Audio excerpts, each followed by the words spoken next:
comment se fait-il que certaines personnes réussissent plus facilement dans la vie alors que d'autres qui font peut-être plus d'efforts échouent souvent et avancent plus lentement? Si vous vous êtes déjà posé cette question, car cela vous paraît peut-être injuste, si vous-même vous vivez cette réalité, restez avec moi. Nous allons voir ensemble qu'est-ce qui fait que nous vivons tous dans le même monde, mais que nous faisons des expériences différentes. Bonjour à tous, c'est Claudia Stéphane, hypnopraticienne spécialisée dans la thérapie pour les hypersensibles et les surdoués. Bienvenue à tous sur ma chaîne. Alors, est-ce que pour réussir, l'intelligence est une condition sine qua non? Je pense qu'on le sait tous, c'est pas toujours le cas.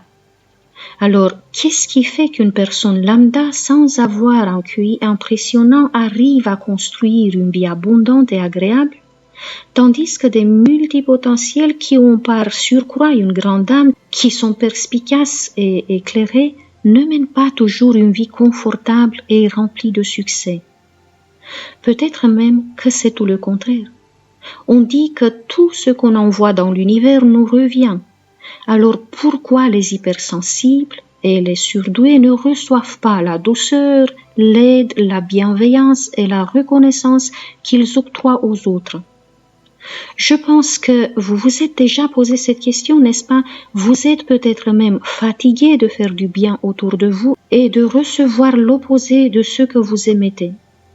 Vous vous êtes peut-être dit qu'il n'y a pas de justice dans ce monde et que même l'univers, les anges ou Dieu vous ont oublié. Eh bien, la réponse est simple, mais tout le monde n'est pas prêt à l'accepter. La vérité est que chacun de nous est seul avec ses croyances.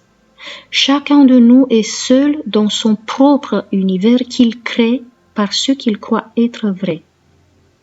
Peu importe comment vous avez développé ces convictions qui vous façonnent la vie, tant qu'elles sont là, rien ne peut changer dans ce que vous expérimentez. Je vais vous donner un exemple. Imaginez qu'un enfant est né dans une famille encourageante, bienveillante et rassurante. Si personne ne lui fera peur en lui parlant sans cesse des dangers qui peuvent le guetter dehors, il développera la croyance qu'il est en sécurité et il aura un regard sain sur la vie. Cet enfant sera à l'aise avec les gens et les situations qu'il ne connaît pas. Il aura donc toutes les chances de réussir à construire une vie épanouie et tranquille, car son inconscient lui apportera que des expériences qui lui renforceront sa conviction, celle que le monde est sécure. S'il va développer aussi la croyance aidée par les encouragements des siens qu'il est très intelligent et qu'il peut tout réussir, il n'arrêtera pas d'évoluer et de se surpasser. C'est un cas heureux, oui. Par contre, si l'enfant sera témoin d'une expérience, par exemple malheureuse, où sa mère a été trompée et ensuite quittée par son père et qu'il l'a entendu souvent dire que c'est trop difficile ou impossible de trouver l'amour, l'enfant sera convaincu que cela est vrai et il fera plus tard l'expérience de se sentir déçu en amour, trahi ou abandonné.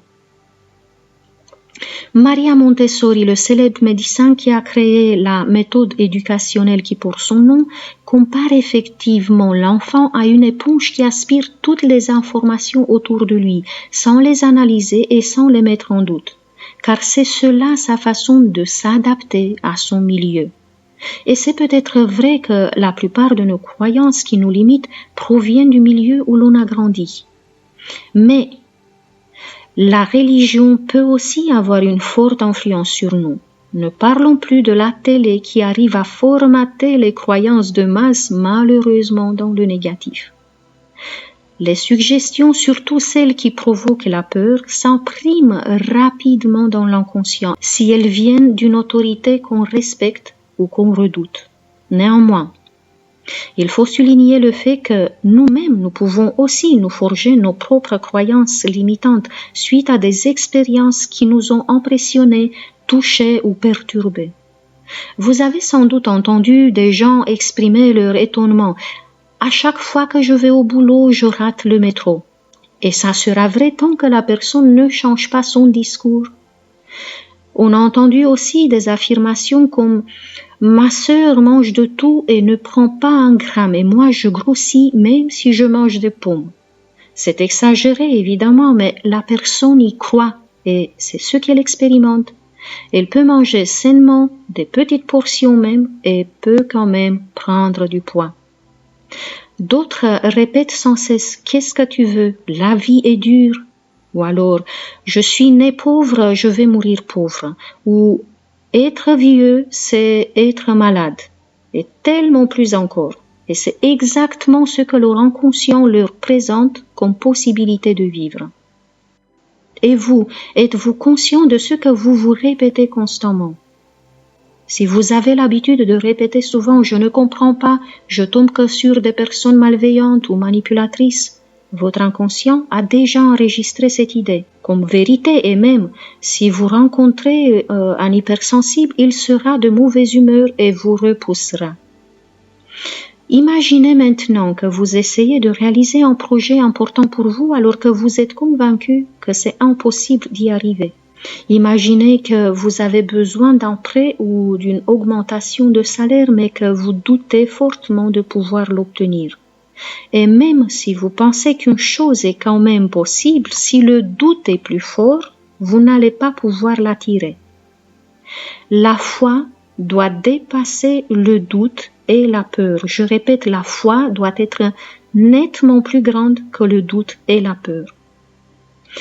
Petite parenthèse, si jamais vous avez eu auprès de vous des manipulateurs, vous comprenez pourquoi vous avez du mal à vous relever, car une de leurs stratégies est de vous faire douter de vous, de votre chance dans la vie, de votre potentiel, de votre réussite, de vos capacités.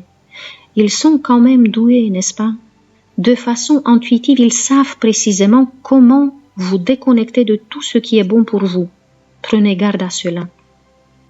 Alors, que ça soit le transgénérationnel et les croyances de nos lignées familiales, que ça soit les suggestions malveillantes de quelqu'un à qui on fait confiance, ou que ça soit nos propres sentences, toutes ces convictions nocives nous entraînent dans des expériences des fois très dures à vivre.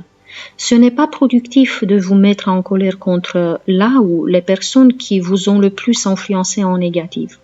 Ne culpabilisez pas non plus, car vous ne voyez que partiellement le phénomène. Avec des hypersensibles, on a découvert en régression par l'hypnose que la racine de leurs croyances limitantes les plus tenaces se trouvait dans d'autres existences parallèles. Des existences fortement impactées par des principes et des discours totalement erronés. Ce que vous pouvez faire, c'est d'observer votre vie avec un œil analytique et de remarquer ce que vous n'aimez pas, ce qui vous arrive fréquemment et qui vous irrite, qui vous stresse, car derrière cela se cache une conviction qui vous nuit profondément et qui doit être changée. Si vous ressentez cette détermination d'effacer des croyances qui vous oppriment, j'ai créé une séance sur ma boutique en ligne. Le lien se trouve dans la barre d'infos.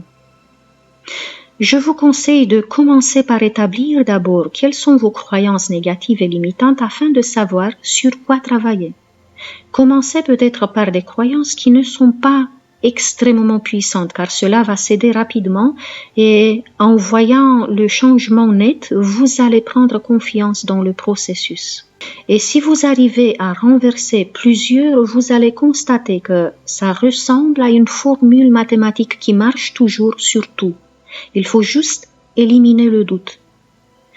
Sur quoi pouvez-vous travailler? Eh bien, vous pouvez éliminer les croyances qui vous empêchent d'avoir des relations de cœur, des croyances qui vous empêchent d'avoir l'abondance, celles qui font que vous n'avez pas le succès que vous méritez ou les clients que vous voulez. Vous pouvez en même temps changer aussi la croyance que vous ne parvenez pas à maigrir ou à manger plus sainement. On peut renverser la conviction qu'on ne sera jamais aimé et apprécié à notre juste valeur, ou celle que nous ne sommes pas capables d'écrire un livre, d'apprendre une langue étrangère, de passer un examen ou de garder une bonne santé. Et la liste peut continuer. C'est pourquoi, si vous vous offrez cette séance, vous devez la garder précieusement car elle peut vous aider à libérer les croyances négatives maintenant, dans 2 ans et dans 10 ans aussi.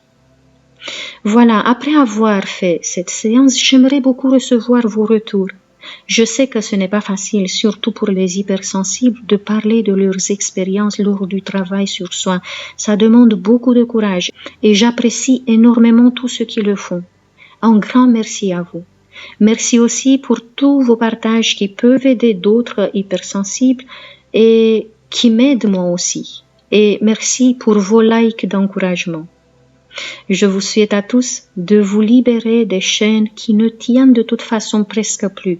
Ça commence à céder parce que vous comprenez de plus en plus le pouvoir qui est le vôtre. Jusqu'à la semaine prochaine, je vous embrasse tous très fort. Prenez bien soin de vous et de votre âme si douce.